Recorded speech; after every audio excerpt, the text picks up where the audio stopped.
dengan sangat jelas bahwasanya Nabi Isa itu diangkat ke langit.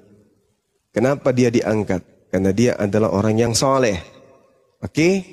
Nah, sekarang ada dua kitab yang ada di depan saudara. Kitabnya orang Yahudi dan kitabnya orang Barat, Kristen.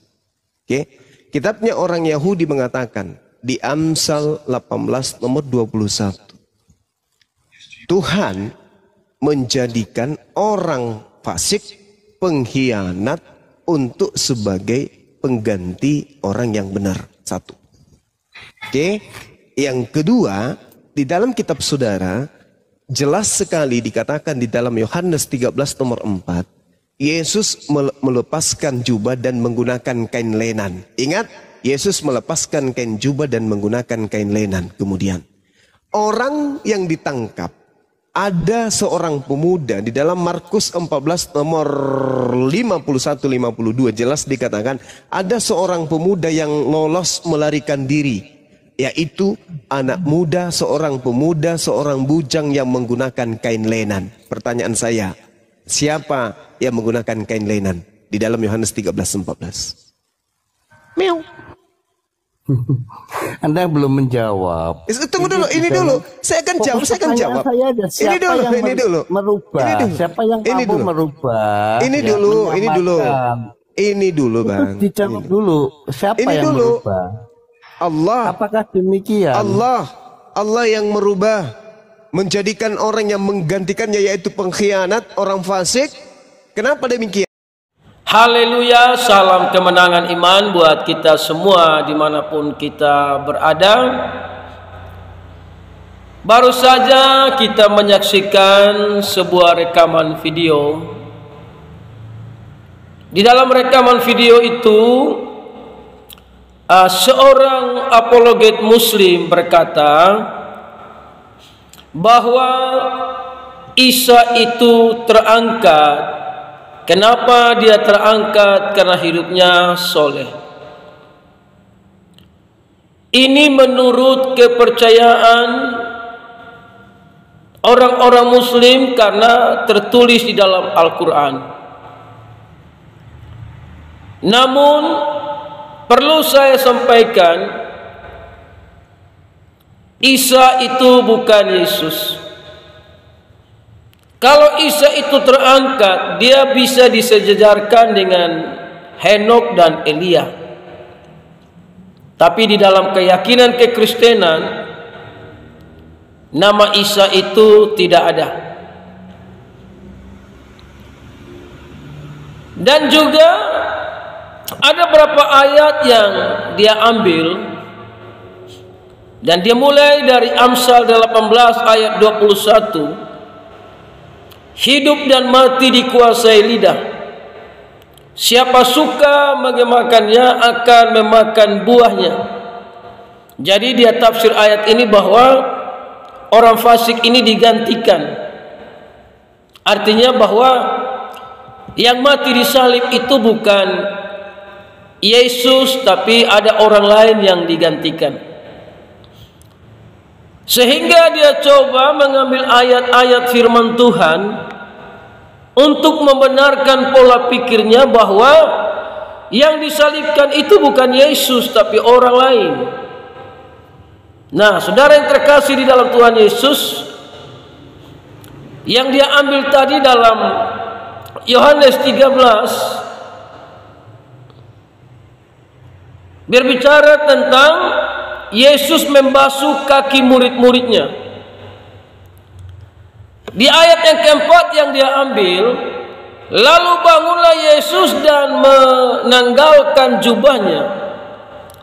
Ia mengambil sehelai kain lenan dan mengikatnya pada pinggangnya. Jadi ini tujuannya di mana Yesus mau membasuh kaki murid-muridnya.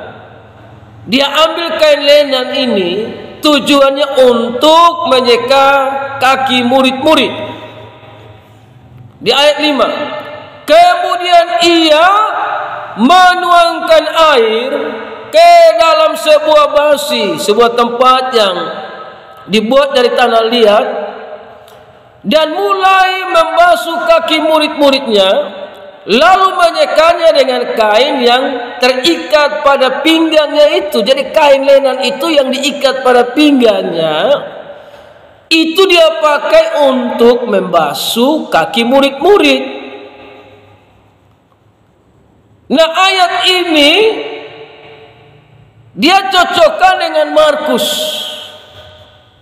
14. Saudaraku yang terkasih, ya sudah pasti tidak cocok. Karena saudara yang terkasih dalam Tuhan Yesus, dalam Markus 14 itu yang dia maksud itu tentang Yesus ditangkap. Saya baca mulai dari ayat yang ke-49 dari Markus 14. Padahal tiap-tiap hari aku ada di tengah-tengah kamu, mengajar di bait Allah, dan kamu tidak menangkap aku.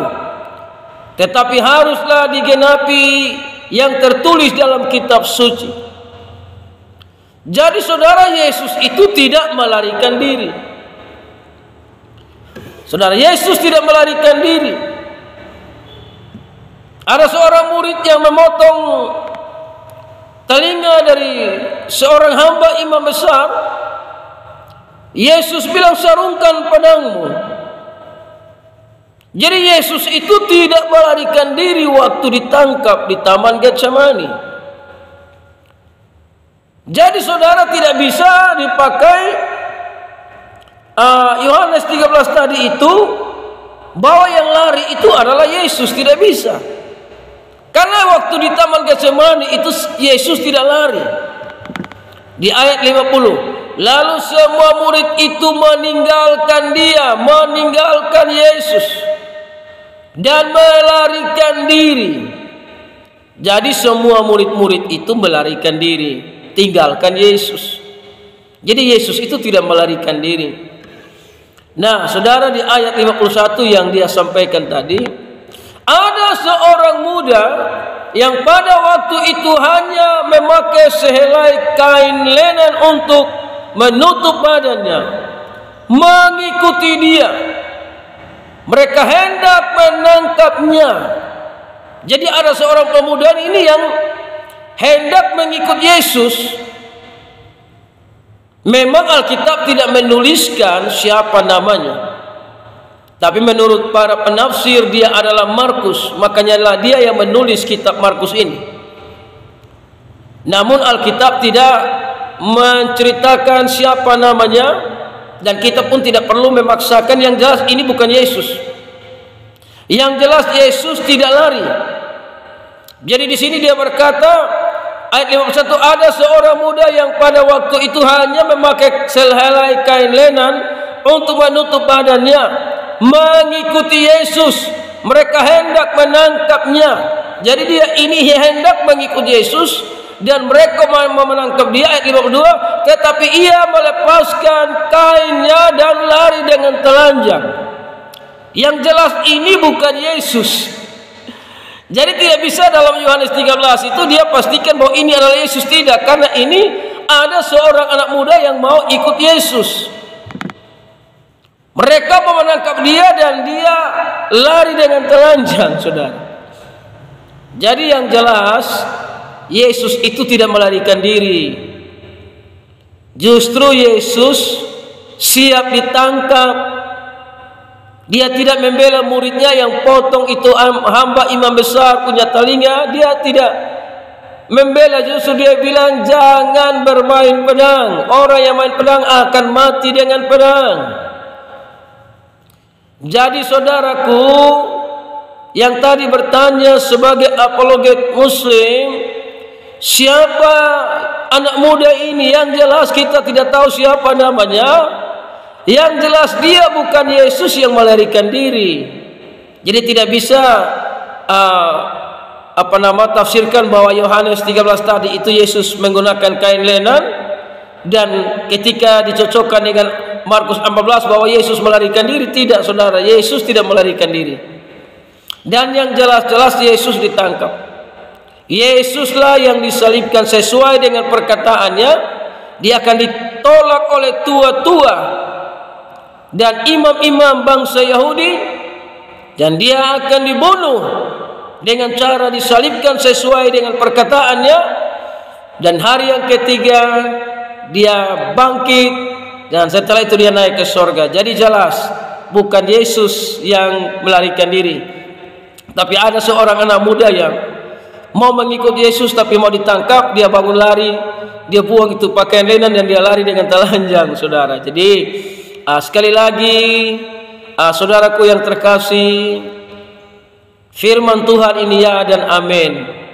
Alkitab tidak pernah salah, sekalipun saudara berkata bahwa kitab orang Yahudi dan kitab orang Barat. Saudaraku yang terkasih, firman Tuhan telah jadi manusia, lahir di Bethlehem di kota Daud, bukan lahir di dunia barat. Firman Tuhan mulai diberitakan dari bangsa Israel sampai kepada bangsa-bangsa. Haleluya. Saudaraku yang terkasih, sebagai orang-orang yang percaya kepada Yesus, mari tetap kita berdiri teguh dalam minggu-minggu sengsara ini. Mari kita renungkan kebaikan Tuhan. Setan tidak senang dengan nama Yesus, maka setan berusaha menggagalkan karya keselamatan. Namun berbahagialah mereka yang tidak melihat tapi percaya. Haleluya. Salam kemenangan iman.